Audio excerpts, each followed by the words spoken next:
Parce que sa femme enceinte a sali le siège de la voiture, le mari lui a donné une gifle violente. Elle n'a pu que se couvrir le visage de douleur. Sous le mépris de son mari, elle n'avait d'autre choix que de se pencher péniblement pour nettoyer. La scène a été vue par un homme à proximité, qui regardait la femme enceinte avec compassion. Jenny l'a remarqué. Profitant que son mari soit allé acheter des boissons, elle s'est approchée de la voiture de cet homme pour demander de l'aide. Jack ne voulait pas d'ennui, mais en voyant Jenny en larmes, il a cédé. Il a ramené Anna chez lui et, par bonté, lui a préparé le dîner. Mais Jenny, enceinte, insista pour cuisiner elle-même. À ce moment, elle reçut un appel de son mari qui ne cessa de l'insulter. Après avoir raccroché, Jenny raconta son calvaire à Jack. Jack, profondément touché, décida de la laisser rester. Anna fut surprise. Pour le remercier, elle prit en charge toutes les tâches ménagères et remit tout en ordre, propre et net. En voyant cela, Mike ne s'inquiéta que pour son état de santé. Touchée, Anna saisit la main de Jack et la posa sur son ventre, pour que Mike sente les mouvements du bébé. Ce geste trop intime surprit Jack. Il retira vite sa main. Plus tard, Jack dépensa toutes ses économies pour acheter beaucoup de vêtements neufs à Anna. Elle ne semblait pourtant pas heureuse, et se fâcha même. L'attitude de Jack devint plus dure, mais quand il vit Anna effrayée, il s'excusa aussitôt, disant qu'il voulait seulement la rendre heureuse. Anna fut émue et l'embrassa spontanément.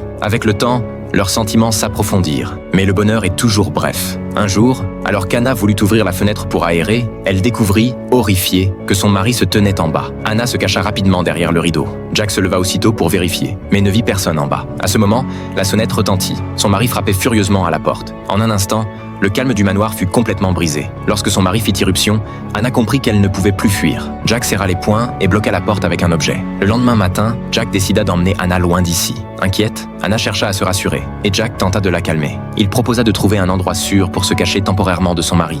Anna ne savait pas où aller, mais refusait de retourner sur le même chemin. Soudain, Jack eut une idée. Il se souvenait avoir vu sur la route un grand manoir vide, isolé. Il suggéra qu'il pourrait en s'y cacher un moment. Anna accepta de le suivre pour vérifier. Après avoir frappé à la porte, Jack expliqua qu'eux avaient rencontré des problèmes en route et avaient besoin de se reposer temporairement. En voyant la situation d'Anna, le propriétaire ouvrit la porte et accepta de les laisser rester.